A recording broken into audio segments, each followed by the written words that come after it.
কিছু হয়নি। কিছু হয়নি মানে কি? মাইশা মেঘের দিকে তাকিয়ে কোমল কণ্ঠে বলে।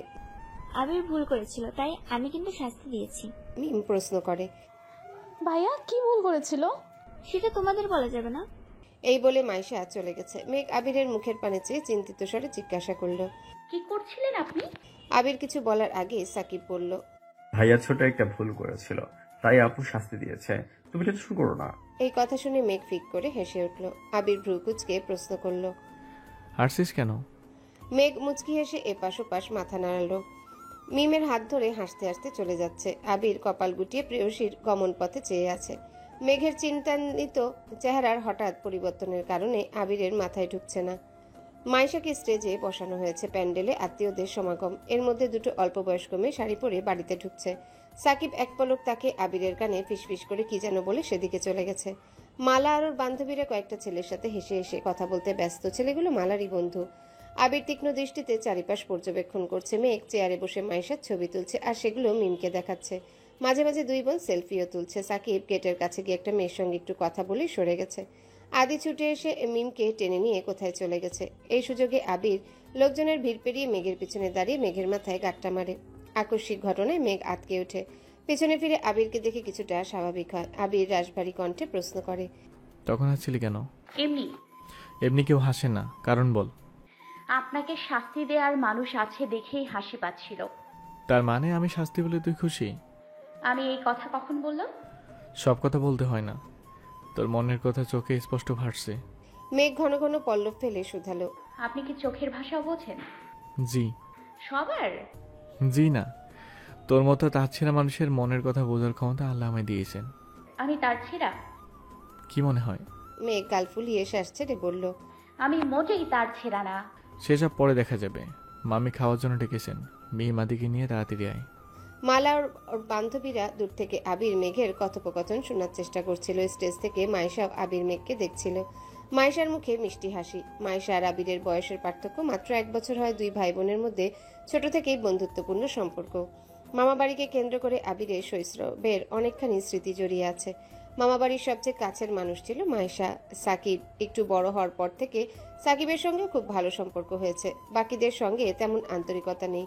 মাইশা পড়াশোনার জন্য বাহিরে চলে যাওয়া, আবিরের দীর্ঘদিন মামা বাড়িতে না আসা, তারপর বিদেশ চলে যাওয়া, সব মিলিয়ে মাইশার সঙ্গে দেখা সাক্ষাৎ হয়নি অনেক বছর। মালার ফোন দিয়ে বেশ কয়েকবার কথা হয়েছে, তবে সবসময় মালা আশেপাশে থাকে। মালার সামনেই মাইশা আবিরকে অনেকবার প্রশ্ন করেছে আবির কাউকে পছন্দ করে কিনা, কেউ আছে কিনা, কিন্তু আবির সবসময় এই প্রশ্ন এড়িয়ে গেছে। ব্যস্ততা দেখিয়ে কল কেটে দিয়েছে। মাইশাও আলাদাভাবে কখনো আবিরকে কল দেয়নি। আবিরও নিজে থেকে কিছু বলেনি।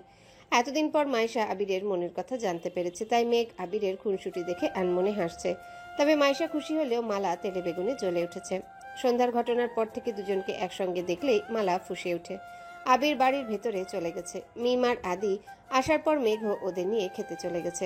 মাইশার বাবা, চাচারা, মামারা আরও যারা যারা আছেন সবাই মাইশাকে হলুদ লাগাতে ব্যস্ত। দুইজন ক্যামেরাম্যান ছবি তুলছে। মেঘদের পিছু পিছু মালাও ওর বান্ধবীদের নিয়ে খেতে গেছে। মালিয়া খান আর আবিরের ছোট মামি মিলে সবাইকে খাওয়াচ্ছেন। মালাকে বসতে দেখে সাকিব ঠাট্টার স্বরে বলল, কিরে মালা, তুই খেতে বসছিস কেন? তোর কি সমস্যা? আমার আবার কি সমস্যা হবে? যে মেয়ে সাজলে সারা দিন পানিও খায় না, সেই মেয়ের শাড়ি পরে সেজে গুজে ভাত খেতে বসেছে, ঘটনা কি? তোর মাথা। সাকিব আর কথা বাড়ালো না। আবির এক পাশে সাকিব বসেছে, অপর পাশে আদি বসেছে, তারপর মিম, এরপর মেঘ। মেঘের পাশেই মালা বসেছে। মালাকে মেঘের পাশে বসতে দেখেই আবির চোখ রাঙিয়ে সাকিবের দিকে তাকিয়ে আছে। সাকিব চোখে ইশারা করলো আবির যেন শান্ত থাকে। মালা থেকে মেঘকে দূরে দূরে রাখতে চেয়েও পারছে না। আবির নিজের রাগ কন্ট্রোল করে খুব তাড়াহুড়োয় খাবার খাচ্ছে। আবির খাবার প্রায় শেষ। তখন মালা মেঘকে উদ্দেশ্য করে বলছে, মেঘ, তুমি বরং এই মাছটা খাও। একটা মাছের পিস চামচে তুলে মেঘের দিকে এগুতেই আবির রাগান্বিত কণ্ঠে বলে, মাছের তরকারিতে অনেক ঝাল হয়েছে, মেঘ এত ঝাল খেতে পারে না। মালা পুনরায় মাছ বাটিতে রেখে দিল। আবিরের কথা শুনে মেঘ চোখ জোড়া বড় করে তাকালো। অষ্টাদশীর খাওয়া বন্ধ হয়ে গিয়েছে। মেঘ এত ঝাল খেতে পারে না, এটা আবির ভাই মনে রেখেছে ভেবেই অষ্টাদশীর মন খুশিতে ভরে গেছে। মেঘ চিবুক নামিয়ে লাজুক হাসলো। আবির ভাইয়ের প্রতি ভালো লাগা ক্রমশ বেড়েই চলেছে। আবির উঠে যেতে যেতেই মালাকে উদ্দেশ্য করে গম্ভীর কণ্ঠে বলল, মেঘকে খাওয়ানোর দায়িত্ব তোকে দেওয়া হয়নি, তো যতটুকু কর্তব্য ততটুকুই করিস। এর বাইরে কোনো প্রকার ভালোবাসা দেখাতে আর প্রয়োজন নেই। আবির রাগে কটমট করে রুম থেকে বেরিয়ে পড়েছে। রাগটা পুরোপুরি প্রকাশ করতে পারছে না, আবার গিলতেও পারছে না। খাওয়ার মধ্যে তানভীর 5 থেকে 7 বার কল দিয়ে ফেলেছে। তানভীরের সাথে কথা বলে নিজের ভেতরের ক্ষোভ প্রকাশ করছে। তানভীরও ঠান্ডা মাথায় ভাইকে বুঝাচ্ছে। আচমকা আবিরের সামনে মেঘ দাঁড়াতে আবিরের কথা বন্ধ হয়ে গেছে। ক্ষোভের পরিবর্তে আবিরের চোখে মুখে মুগ্ধতা প্রতীয়মান হচ্ছে। মায়াবিনীর মায়াবী মুখ দেখলে আবিরের ক্রোধ যেন নিমিষেই বিলীন হয়ে যায়। আবির উঠে যাওয়ায় মেঘ তাড়াহুড়ো করে খাবার খেয়ে ছুটে এসেছে। আবির ভাইয়ের অপ্রকাশিত ভালোবাসা বেশ ভালোই বুঝতে পারছে সে। আবিরকে নিরুত্তর থাকতে দেখে তানভীর কয়েকবার হ্যালো হ্যালো বলছে। কয়েক মুহূর্ত পর আবির বলে, এখন রাখছি, পরে কল দেব। মেঘ মোলায়েম কণ্ঠে শুধালো, ভাইয়া কল দিয়েছিল? হ্যাঁ। ভাইয়া কি রাতে খেয়েছে? হ্যাঁ, তো কি জন্য এসেছিলি? আপনাকে দেখতে। আবির কপাল কুঁচকে বলে, মানে? আপনার শীত লাগছে কিনা দেখতে আসছিলাম। ঠিক আছে, চলে যাচ্ছি। আবিরের তীক্ষ্ণ দৃষ্টিতে মেঘ লজ্জায় আড়ষ্ট হয়ে যাচ্ছে। নিজের প্রতি রাগ হচ্ছে। মুখ ফসকে সবসময় সত্যি কথায় কেন বের হয়? মেঘ কপাল চাপড়াতে চাপড়াতে স্টেজের দিকে চলে গেছে। মেঘকে দেখেই মায়েশা হাতে ইশারা করলো স্টেজে যাওয়ার জন্য। ঘন্টা দুয়ে গায়ে হলুদের প্রোগ্রাম চলল।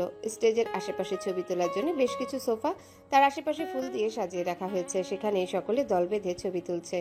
সবার হলুদ ছোঁয়ানো শেষে নাচের প্রোগ্রাম শুরু হয়েছে। দিশা, মালা, মালার বান্ধবীরা সবাই গায়ে হলুদের গানে অনেক সুন্দর নেচেছে।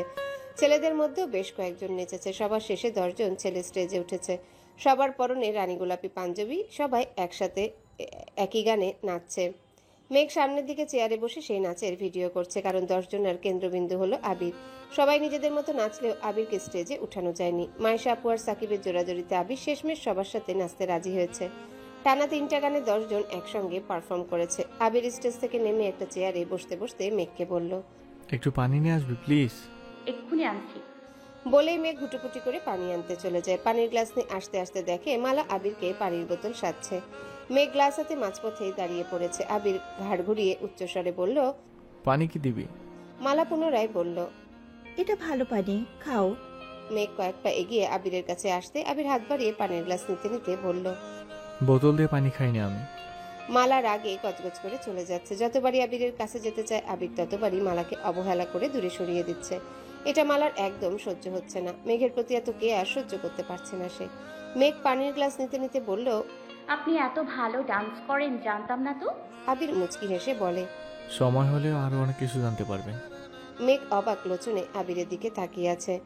প্যান্ডেলের আনাচে কানাচে মানুষের ভিড়। শীতের রাত বলে প্রোগ্রাম তাড়াতাড়ি শেষ করা হয়েছে। মেহেদি দেওয়ার জন্য পার্লার থেকে 3 জন মেহেদি আর্টিস্ট আনা হয়েছে। মাইশা রুমে চলে যাওয়ায় পাড়া প্রতিবেশীরাও যে যার মতো বাড়িতে চলে যাচ্ছে। এত মানুষের ভিড়েও 2 জোড়া চোখ একে অপরকে দেখছে। উভয়ের তপ্ত দৃষ্টি তোলপাড় চালাচ্ছে উভয়ের হৃদয়। হৃদস্পন্দনের মাত্রা তীব্র হচ্ছে। দুজনের আখি যুগল জড়িয়ে আছে মোহ ও ময়তায়।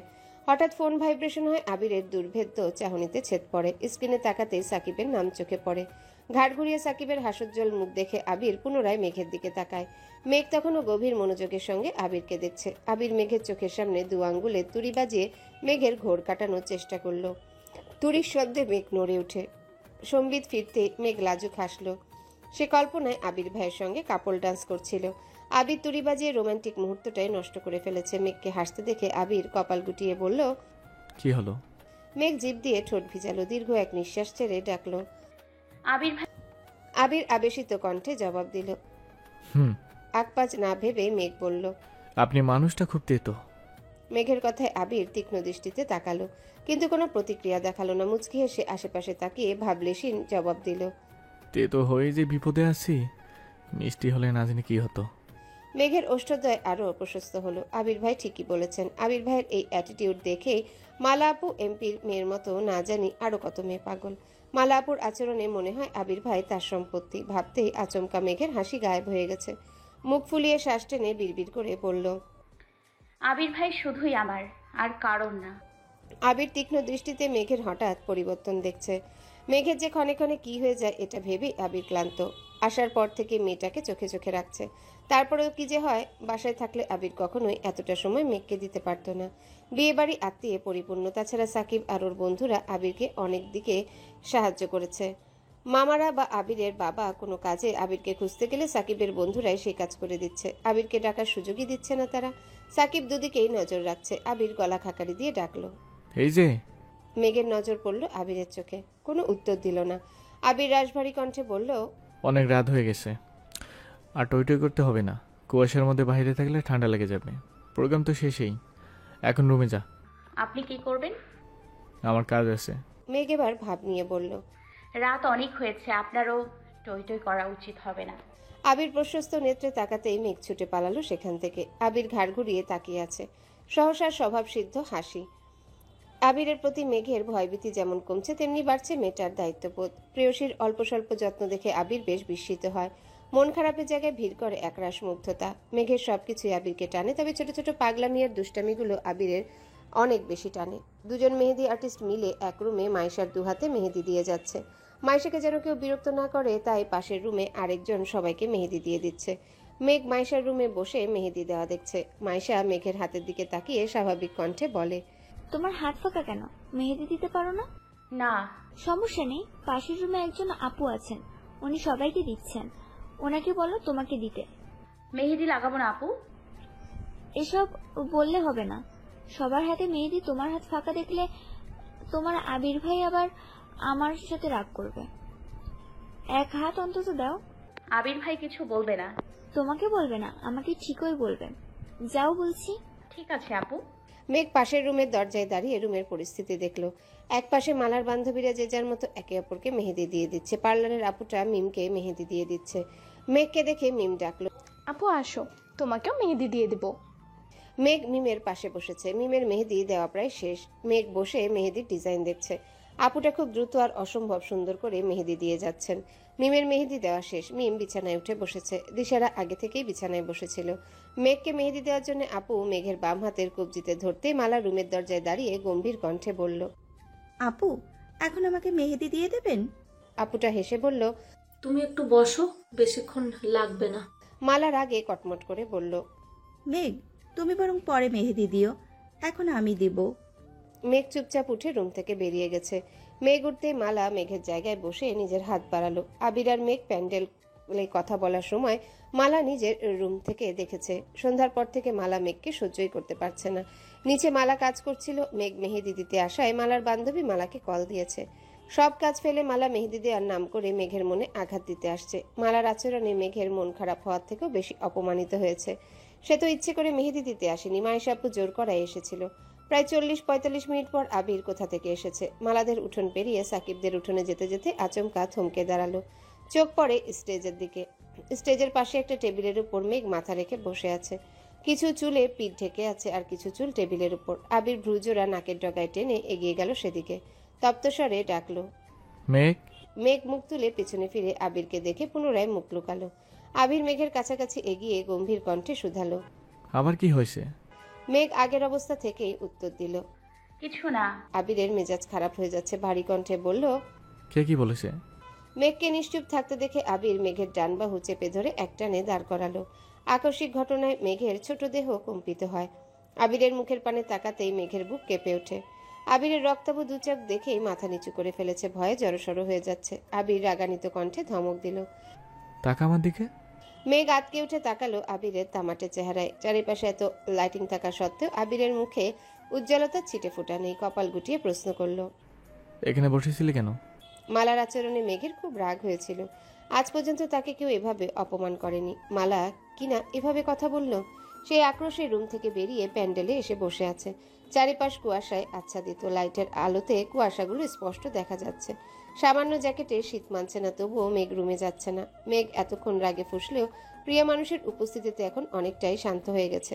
মেঘের কণ্ঠস্বর ভার হয়ে যাচ্ছে। মনে হচ্ছে এই বুঝি ভেতরের ক্রোধ কান্না হয়ে বেরিয়ে আসবে। মেঘ উদ্বেল কণ্ঠে বলল, আমি এখানে থাকবো না, বাসায় চলে যাব। আবির ঢোক গিলে ছোট করে শুধালো, কি হয়েছে বল প্লিজ। মেঘ দীর্ঘশ্বাস ছেড়ে অভিযোগের স্বরে আবিরকে মালা আপুর নামে নালিশ জানালো। মনের যত ক্ষোভ ছিল একদমে সব প্রকাশ করলো। আবির অত্যন্ত গুরুত্ব সহকারে মেঘের অভিযোগগুলো শুনেছে। এতক্ষণ ধরেই আবির মেঘের বাহু চেপে ধরেছিল। মেঘের কথা শেষ হওয়া মাত্রই আবির মেঘের বাহু ছেড়ে দিয়ে মোলায়েম কণ্ঠে বলল, মেহেদি দিতে পারিসনি বলে এত রাগ?